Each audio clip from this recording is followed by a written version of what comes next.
Cristiano Ronaldo দলে থাকা কি পর্তুগালের জন্য সুবিধা নাকি সমস্যা? গোল টেবিলে আলোচনা জাতীয় প্রশ্ন মনে হতে পারে। সাধারণত আমরা গোল টেবিলে আলোচনা এরকম সমস্যা ও সম্ভাবনা জাতীয় আলোচনা দেখি। কিন্তু প্রশ্ন যখন পর্তুগাল জাতীয় দলের 2026 বিশ্বকাপের সম্ভাবনার ব্যাপারে, তখন এই প্রশ্নটা আসবেই। পর্তুগালের হয়ে রোনালদো কি জেতেননি? 2016 ইউরো জিতেছেন, যেটা হচ্ছে পর্তুগালের প্রথম কোনো বড় আন্তর্জাতিক শিরোপা। প্রথম যেবার নেশনস লিগ এলো সেটা জিতেছেন, সর্বশেষ যে নেশনস লিগ হলো সেটাও জিতেছেন। এই একটা জিনিসই বাকি রয়ে গেছে, বিশ্বকাপ।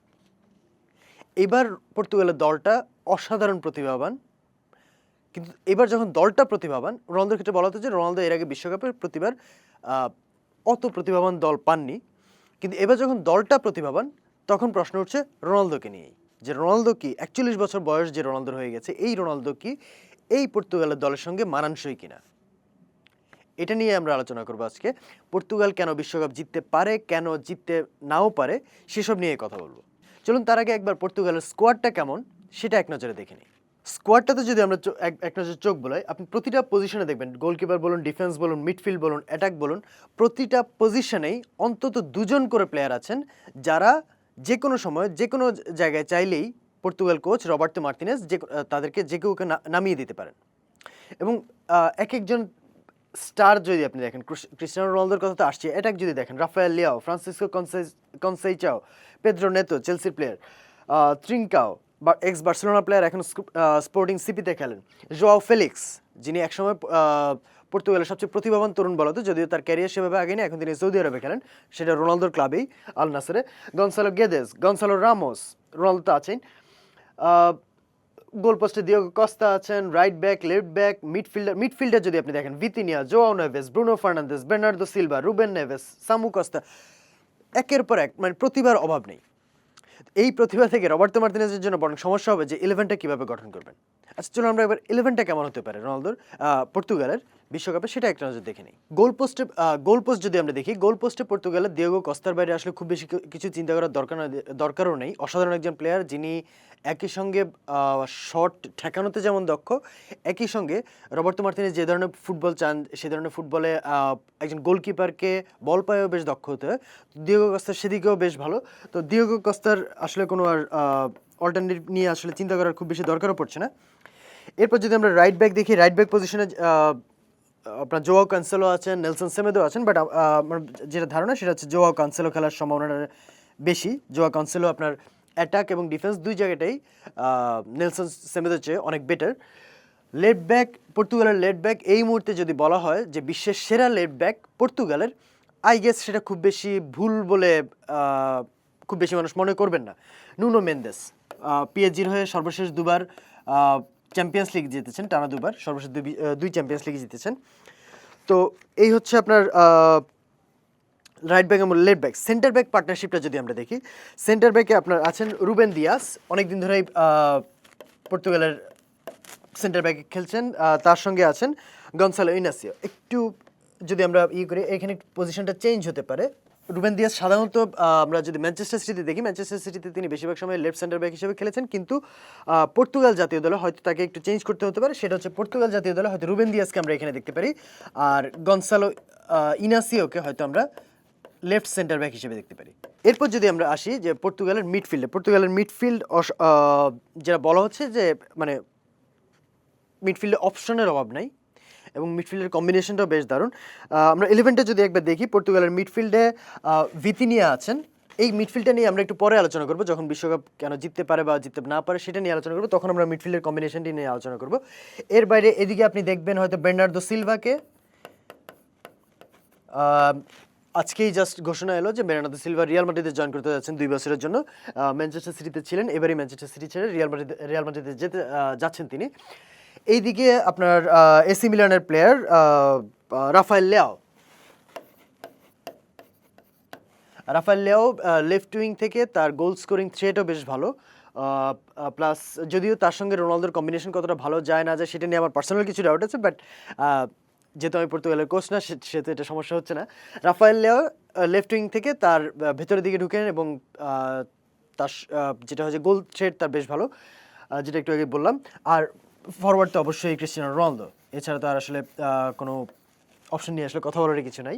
তো এইটাই হতে যাচ্ছে পর্তুগালের 11, এটাই সম্ভাব্য 11 স্কোয়াড দেখলাম, 11 দেখলাম। এবার আমরা একটু আলোচনা করি কেন পর্তুগাল বিশ্বকাপ জিততে পারে, কেন নাও জিততে পারে। আমি একটু আগে যখন 11 দেখছিলাম তখন আমি বলছিলাম যে মিডফিল্ড নিয়ে আমরা কথা বলবো, যে মিডফিল্ড মানে কেন বিশ্বকাপ জিততে পারে বা কেন নাও জিততে পারে। সেই সময় পর্তুগালের মিডফিল্ড যদি আপনি দেখেন, পর্তুগালের বিশ্বকাপ যদি জেতে সেটা একটা বড় রিজন হয়ে যাবে তার মিডফিল্ড। এই মুহূর্তে ইন্টারন্যাশনাল টিমগুলোর মধ্যে যদি বলা হয় সবচেয়ে সেরা মিডফিল্ড কার, আই গেস সেখানে 3টা দলের মধ্যেই সবচেয়ে বেশি ডিবেট হবে, আর্জেন্টিনা, স্পেন এবং পর্তুগাল। আমি যদি বলি পর্তুগালের যে মিডফিল্ড, যে 3জন, আমরা বার্নার্দো সিলভাকে আপাতত মিডফিল্ডার হিসেবে বাইরে রাখছি, মিডফিল্ডে যে 3জন এইটা এই মুহূর্তে বিশ্বের সেরা, আই গেস এখানে খুব বেশি মানুষ হয়তো ডিবেট করবেন না। আপনি এখানে যদি কম্বিনেশনটা দেখেন, ভিতিনিয়া আছেন, জোয়াও গোমেজ আছেন এবং ব্রুনো ফার্নান্দেজ আছে, 3জনের যে ব্লেন্ডটা একেবারে বলতে গেলে নিয়ার পারফেক্ট ব্লেন্ড। মানে পারফেকশন তো হয় না, সেই কারণে পারফেক্ট বলা যাচ্ছে না, নিয়ার পারফেক্ট ব্লেন্ড। আপনি ভিতিনিয়া, আমরা পিএসজিতে দেখেছি গত 2 সিজনে পিএসজি যখন শিরোপা জিতেছে, ভিতিনিয়া হচ্ছেন নিজে খেলেন এবং পাশাপাশি পুরো দলকে খেলান। এরপর যদি আপনি জোয়াও গোমেজকে দেখেন, জোয়াও গোমেজ যিনি প্রেস করেন অপোনেন্টকে সারাক্ষণ 90 মিনিট, যদি 120 মিনিটে 120 মিনিট সারাক্ষণ প্রেস করে যেতে পারেন এবং অ্যাট দ্য সেম টাইম তিনি বল রিকভার করেন, যে মিডফিল্ডে বল ডুয়েল যেতে পারে। এবং ইন্টারেস্টিং হচ্ছে তার হাইট অনেক কম হলেও তিনি কিন্তু এয়ারেও বেশ ভালো।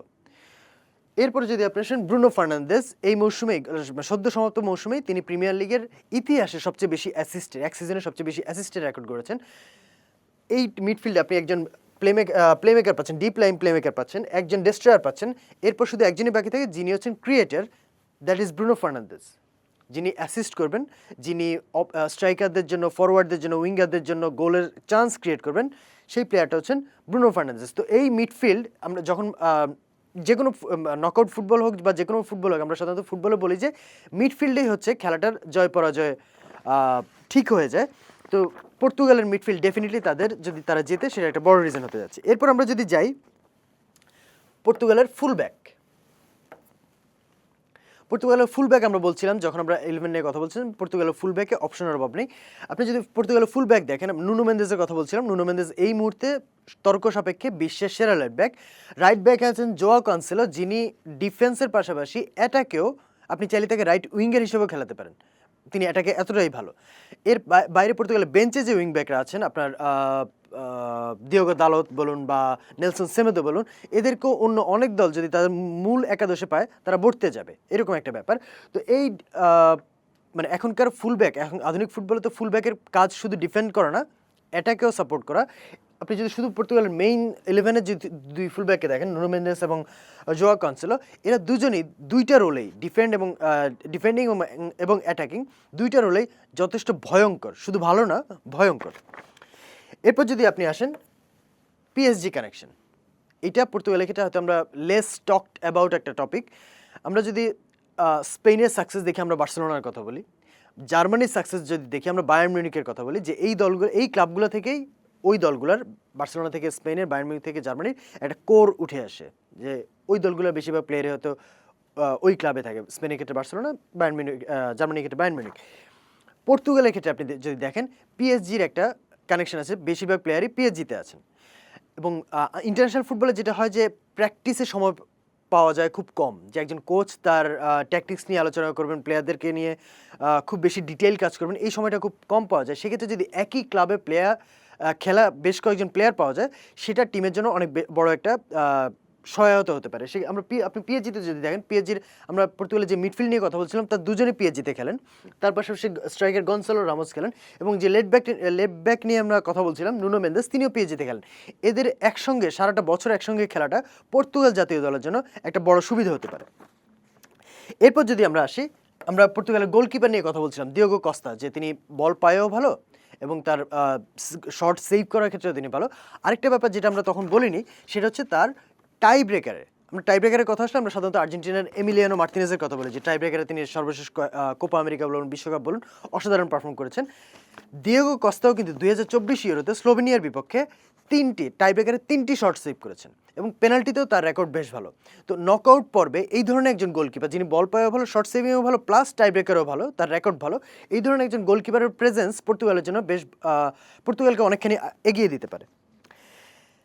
এরপর যদি আমরা আসি, এটা নিয়ে অলরেডি অনেকবার কথা হয়েছে যে পর্তুগালের স্কোয়াড, আপনি পর্তুগালের স্কোয়াড নিয়ে অনেকবারই, শুধু এই বিশ্বকাপে না, এর আগে অনেক বিশ্বকাপে আলোচনা হচ্ছে, কিন্তু আপনি যদি 1966-র পর্তুগাল চিন্তা করেন, ইউসেবিওর স্কোয়াড, ইউসেবিও যে পর্তুগাল, সেই স্কোয়াডে ইউসেবিওর বাইরে খুব বেশি যে তারকা ছিলেন এমন না। 2006 যে পর্তুগাল স্কোয়াডটা ছিল সেটাকে বলা হতো পর্তুগালের গোল্ডেন জেনারেশন। ফিগো, রুই কস্তা, ক্রিস্টিয়ানো রোনালদো তখন 17 বছর বয়স ছিল, ওই দলটাকে বলা হতো পর্তুগালের গোল্ডেন জেনারেশন। সেই হিসেবে এই দলটাকে বলতে হবে পর্তুগালের প্লাটিনাম জেনারেশন। আপনি এই স্কোয়াডে, যেটা বললাম শুরুতে, যে এই স্কোয়াডে প্রত্যেক পজিশনে অন্তত 2জন প্লেয়ার আছেন যারা ওয়ার্ল্ড ক্লাস, সেটা আপনি স্কোয়াডে সেটা দেখতে পারেন। তো এইরকম একটা স্কোয়াড যে কোনো দলকেই আপনি পুরো টুর্নামেন্ট, 7-8 ম্যাচের একটা টুর্নামেন্টের জন্য অনেক বড় একটা আছে, যে কোনো দলের জন্য, মানে বিশ্বকাপ জেতার একটা বড় রিজন হয়ে যেতে পারে। এরপর যদি আমরা আসি, দিয়েগো জোতা, এই রিজনটা ঠিক কোনো ফুটবলিং রিজন না, কোনো ট্যাকটিক্যাল রিজন না, পুরোপুরি ইমোশনাল।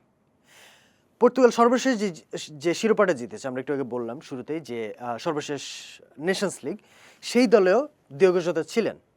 ওই টুর্নামেন্টের কয়েকদিন পরেই তিনি মর্মান্তিক সড়ক দুর্ঘটনায় মারা যান। এই ঘটনাটা পর্তুগাল দলকে ডেফিনেটলি তখন একেবারে ভেঙে চুরে দিয়েছে। কিন্তু অ্যাট দ্য সেম টাইম পর্তুগালের বেশ কয়েকজন প্লেয়ার, রোনালদো বলুন, ব্রুনো ফার্নান্দেজ বলুন, ভিতিনিয়া বলুন, অনেক প্লেয়ারই অনেকবার বলেছেন যে তারা এই বিশ্বকাপে দিয়েগো জোতার জন্য কিছু করতে চান, যেটা দিয়েগো জোতার স্বপ্ন ছিল সেটা করে দেখাতে চান। এখন এটার জন্য পর্তুগাল বিশ্বকাপ জিতে যাবে না, কিন্তু নকআউট পর্বে ধরুন কোনো একটা ম্যাচে আপনার 100% হচ্ছে না, 110% দিতে হচ্ছে, এই যে ইন্সপিরেশন, এটাই তখন ওই 10% 20%-এর মধ্যে একটা বড় ডিফারেন্স হয়ে যেতে পারে। এখন যদি আমরা আসি পর্তুগাল কেন বিশ্বকাপ জিতবে না, এখানে আমরা শুরুতে যে কথাটা বলছিলাম রোনালদোকে নিয়ে, প্রথম রিজনই এটা, রোনালদোর সমর্থকরা হয়তো আমার উপর বিরক্ত হয়ে যাবেন, কিন্তু পর্তুগাল যদি কেন বিশ্বকাপ জিতবে না সেটা যদি আমরা আলোচনায় আসি, প্রথম রিজন হবে রোনালদো। ইটস নট দ্যাট যে রোনালদো ভালো খেলেন না, কিন্তু 41 বছর বয়সী রোনালদোই যখন পর্তুগালের গোলের একমাত্র সোর্স, সেটা পর্তুগালের জন্য অনেক বড় একটা শঙ্কার কারণ। এখনও রোনালদো প্রচুর গোল করেন, এখনও রোনালদো ক্রসে হেড করার ক্ষেত্রে কিংবা বক্সে ছোট জায়গায় মুভমেন্টের ক্ষেত্রে এখনও তিনি ওয়ার্ল্ড ক্লাস। কিন্তু 41 বছর বয়সী রোনালদোর পায়ের গতি বা মুভমেন্টের যে শার্পনেস, সেটা আগের মতো নেই। সো আপনি জাস্ট চিন্তা করুন, এবং এখন কিন্তু শুধু ফরওয়ার্ডকে শুধু গোল করলেই হয় না, প্রেসও করতে হয়। তার মানে একটা প্লেয়ারকে 90 মিনিট ধরেই অ্যাক্টিভ থাকতে হয়।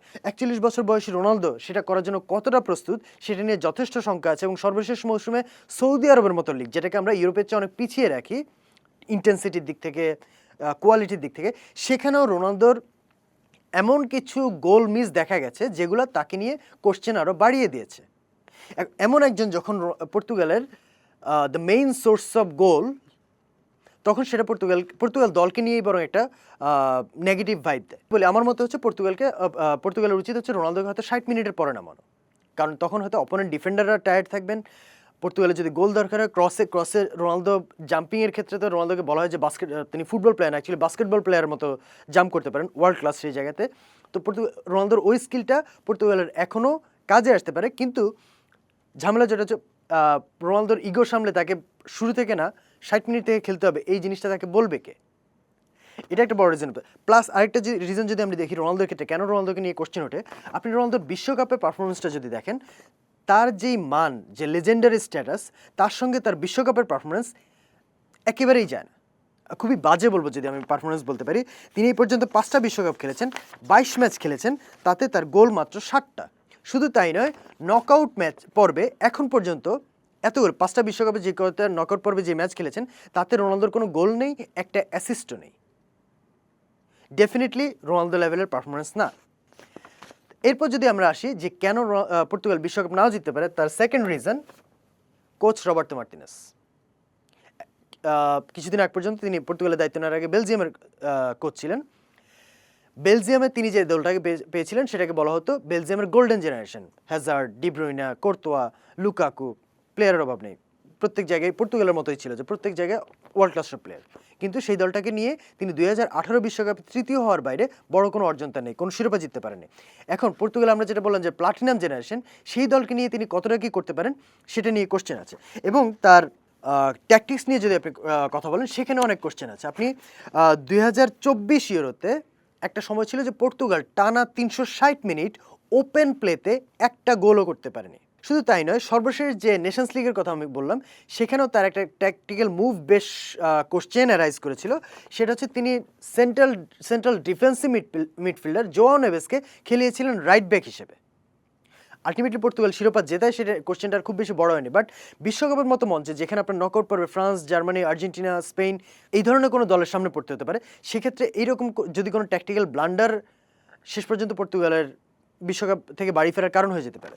এরপর যদি আমরা আসি পর্তুগালের বিশ্বকাপ না জেতার একটা সম্ভাব্য কারণ, সেটা হচ্ছে সেন্টার ব্যাক পার্টনারশিপ। আপনি যদি যতগুলো বিশ্বকাপ জয়ী দল দেখেন, প্রত্যেকটা দলেই একজন সেন্টার ব্যাক ছিলেন যিনি ফিজিক্যালি বেশ ডমিনেন্ট। মার্সেল দেসাইলি, কিংবা আপনি যদি বলেন যে কানাভারো, পুয়োল, ইভেন আর্জেন্টিনার ওতামেন্দি, প্রত্যেক দলেই অন্তত একজন সেন্টার ব্যাক ছিলেন যিনি অ্যাগ্রেসর, যিনি বল যখন হাওয়ায় আসে বা ইয়েতে আসে বেশ ডমিনেন্টলি চার্জ করেন। এই পর্তুগাল দলে ওই ধরনের একটা প্লেয়ারের বেশ অভাব আছে পর্তুগাল দলের ডিফেন্সে, এবং সেটার প্রভাব আপনি দেখতে পারবেন সেট পিস ডিফেন্সের ক্ষেত্রে। আপনি রিসেন্টলি হাঙ্গেরি এবং আয়ারল্যান্ডের সাথে যে ম্যাচগুলো পর্তুগাল খেলেছে সেখানে ব্যাক পোস্টে আপনার হেডিংয়ে বলুন কিংবা কর্নারে বলুন, দুই জায়গাতেই পর্তুগালকে বেশ ঝামেলায় ফেলেছিল এই দুটি দল। বিশ্বকাপের মতো মঞ্চে হাঙ্গেরি আর আয়ারল্যান্ডই যদি এটা করে, বিশ্বকাপের মতো মঞ্চে ফিজিক্যালি ডমিনেন্ট দলগুলোর এগেনস্টে পর্তুগাল ভুগবে না, এটা কেউ নিশ্চয়তা দিতে পারছে না। এবার আমরা একটা ঠিক পর্তুগাল না জেতার কারণে একটা মজার জাস্ট স্ট্যাট দিয়ে শেষ করি। সেটা হচ্ছে 1930 বিশ্বকাপের পর থেকে এই পর্যন্ত কোনো বিদেশি কোচ বিশ্বকাপ জেতেননি। পর্তুগালের কোচ রবার্তো মার্তিনেজ একজন স্প্যানিশ। একই কোশ্চেন অবশ্য ব্রাজিল এবং ইংল্যান্ড দলের ফ্যানদেরও খেপিয়ে তুলতে পারে। ব্রাজিলের কোচ কার্লো আনচেলোত্তি ইতালিয়ান, ইংল্যান্ডের coach Thomas Tuchel German. But আমরা যখন পর্তুগালকে নিয়ে কথা বলছি, স্কোয়াডের হিসেবে ব্রাজিল এবং ইংল্যান্ডের চেয়েও বেটার স্কোয়াড, সেই দলের কোচকে নিয়ে আমরা অলরেডি বললাম। তো এটা হয়তো পর্তুগালের একটা কুসংস্কার বলতে পারেন, বাট এটা হয়তো পর্তুগালের প্লেয়ারদের মনে একটা কাজ করতে পারে। তো সাম ইট আপ, পর্তুগাল কেন বিশ্বকাপ জিতবে, কেন জিতবে না, সেটা নিয়ে আমরা যদি কথা বলতে চাই, এক বাক্যে যদি বলতে হয়, পর্তুগালের খেলোয়াড়েরা বিশ্বকাপ জেতার মতো, no doubt about it. But পর্তুগালের দলটা বিশ্বকাপ জেতার মতো কিনা, পর্তুগাল একটা দল হিসেবে বিশ্বকাপ জেতার মতো কিনা, সেটা নিয়ে যথেষ্ট কোশ্চেন আছে। আমরা যদি আগের বিশ্বকাপগুলোতে জয়ী দলগুলো দেখি, প্রায় অনেক দলেই একজন করে সুপারস্টার ছিলেন। পর্তুগালের সুপারস্টার আছেন, কিন্তু সেই সুপারস্টারকে নিয়েই বরং পর্তুগাল অনেক বেশি কোশ্চেনের মুখে পড়ছে। সেই সুপারস্টার কেমন করেন তার উপর হয়তো অনেক কিছু ডিপেন্ড করবে পর্তুগাল কি শেষ পর্যন্ত জিততে পারবে নাকি আগেভাগেই বাড়ি ফিরবে। আপনাদের কি মনে হচ্ছে পর্তুগাল কতটুকু পর্যন্ত যেতে পারে? জানিয়ে দিন কমেন্টে।